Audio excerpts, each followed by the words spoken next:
কয় বেটা শালারা তোর বাপ এনে জায়গা লাই তুই দিলে শালারা এনে এসে বাড়ি ঘর বলে তাই আমার এখন দিন খেদা দিয়ে সব কিছু লুটপাট করে এখন পরিমাণ খাচ্ছে।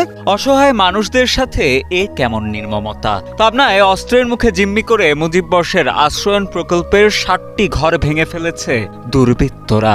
এখন ঘর হারিয়ে খোলা আকাশের নিচে মানবেতর দিন যাপন করছেন ভুক্তভোগী পরিবারের সদস্যরা। তারা রাতের অন্ধকারে আসে শস্ত্র নিয়ে আমারে খুব মারপিট ভাবেই আমার এখন তারা দেওয়া হয়েছে। আমার বাড়ি ঘর ইট পাটকেল সব কিছু ভাঙে ছুটিলে। আমি কত গাছ গাছালি লাগাইছিলাম, আমের গাছ এত বড় বড় আম ধরছিলে, আম সবরি ধরছিলে, কলার গাছ। এখন আমরা কোথায় যাব কোনে যাব আমার কোনো কুল কিনার নাই। ভুক্তভোগীরা জানান, মুজিববর্ষ উপলক্ষে দেশব্যাপী ভূমিহীনদের জমিসহ ঘর দেওয়ার উদ্যোগ নেয় পতিত আওয়ামী লীগ সরকার। এরই ধারাবাহিকতায় পাবনা সদরের ভাড়ারা ইউনিয়নের পশ্চিম জামুয়া এলাকায় ঘর পায় ভূমিহীন ৬০টি পরিবার। পরবর্তীতে ছাত্র জনতার আন্দোলনে আওয়ামী সরকারের পতনের পর সেই জায়গার ওপর নজর পড়ে স্থানীয় একটি প্রভাবশালী চক্রের। জায়গাটি নিজেদের বলে দাবি করতে থাকে চক্রটি। গত বছরের ৮ আগস্ট রাতে আশ্রয়ন প্রকল্পের বাসিন্দাদের অস্ত্রের মুখে ঘর ছাড়তে বাধ্য করে অস্ত্রধারী সন্ত্রাসীরা।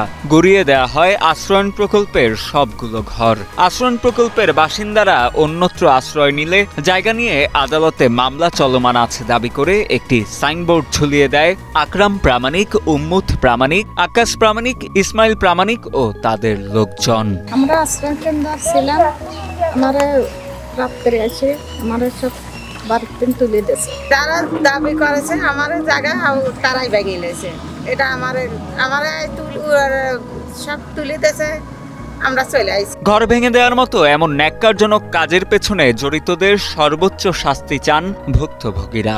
এ ঘটনায় প্রকৃত দোষীদের বিরুদ্ধে ব্যবস্থা নেওয়ার পাশাপাশি ক্ষতিগ্রস্তদের পুনর্বাসনের দাবি জানান ভুক্তভোগী পরিবারের সদস্য ও স্থানীয় জনপ্রতিনিধিরা। রাত্রি ওরা অস্ত্রশস্ত্র নিয়ে এসে সারে বাড়া তোরা টাইম দিলাম, এই একদিনের ভিতরে তোরা জেনে মন করতে জিনিসপাতি নিয়ে তোরা আউট হয়ে চলে যা, আর এখানে কোনো বাজে কথা করার মতন চিন্তা ভাবনা করিস না।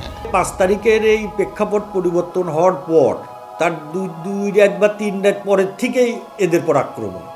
প্রথমে যায় রাত্রির অন্ধকারে বোল্ডেজার চালানো, তাদের পর হাতুড়ি পিটুনি করে তাদেরকে আতঙ্কিত করে এই বাড়িঘর থেকে বিচ্ছিন্ন করে দেওয়া, তারপর টিন জানালা দরজা যা এগুলো বিক্রি করে দেওয়া।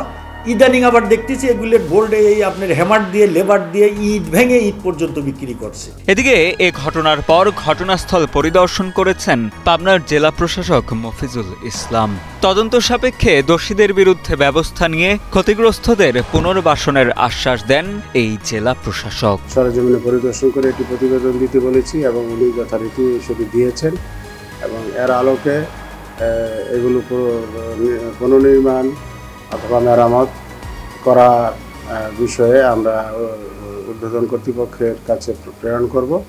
এখানে কি পরিমাণ খরচ হতে পারে এগুলো কাজ চলছে, আমরা এটা উপরে পাঠাবো অচিরেই।